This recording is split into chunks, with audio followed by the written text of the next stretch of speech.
We have shared the incommunicable experience of skate. We have felt, we still feel the passion of coping to the top.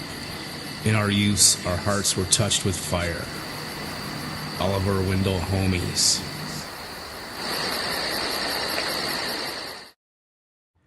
By the summer of '75, they came from all walks of life.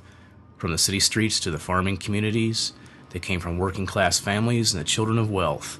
But mostly they came from middle class suburbia. They came clad in what they had on, and they came rolling on a board with 4 wheels and 2 trucks. They came to skate.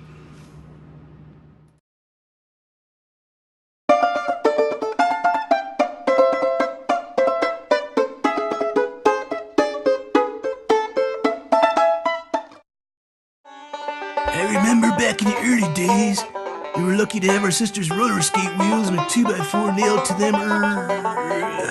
What was I?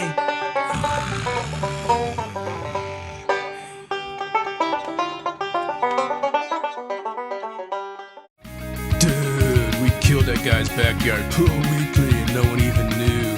We were so cool. Hess Smith, Lansing, Michigan. Seriously, our wheels were too small, but like damn, we shredded that 4 set. Francis Mellon, Aurora, Colorado. Nobody knows how skateboarding really came to be. Some say that it started in the United States in the early 20th century when some enterprising kid tore the cumbersome handles off his homemade scooter and started ripping. Some say that an advanced race came from a faraway galaxy and planted the seeds of skating to hinder human evolution. Some theorize that it was just all a great marketing scam from the very beginning, hatched by Coca-Cola and Big Urethane. However it began, it is still here, a massive machine of fun, money, posturing, lifestyle, and bad tattoos. Our saga first begins in the mid-1970s. Skateboarding, having had a period of boom and bust since the 1960s, was undergoing another boom. The urethane wheel was developed, fiberglass was being formed, and kids all over America were stoked to be rolling.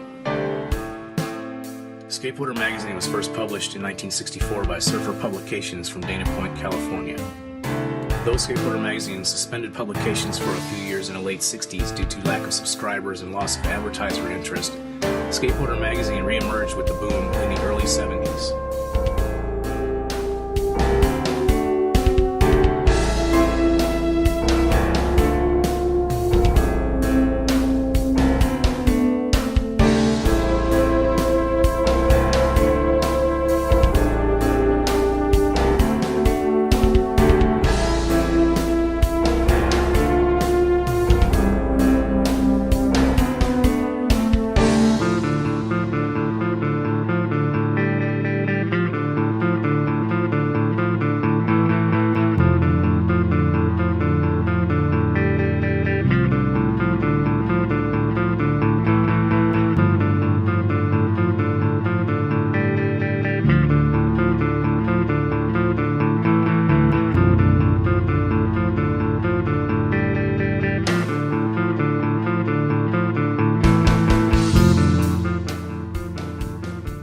Skateboarder magazine was an excellent way to see what was going on in Southern California.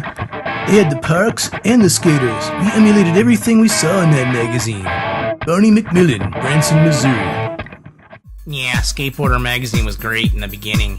They showed a lot of pictures of slalom and downhill and freestyle. Then those Dogtown guys came along and ruined skateboarding for us. They actually skated pools and had fun doing it. And Skateboarder mag had the audacity to show it. Now leave me alone while I go change my wheels 10 times. Gordon Roth, Cletusville, North Carolina. In the late 70s and early 80s, due to idiotic insurance laws paired with greedhead developers and Pollyanna middle-class moms, skate parks began to close all over the country. Skateboarding itself took to the streets and spawned a new underground, streamlined era away from the mainstream. Skateboarding remained relatively underground throughout the late 1980s and the 1990s. Then around the turn of the century, insurance laws became a bit more lax, and many cities and community groups began building skate parks in earnest across the United States. Once again, skateboarding became mainstream.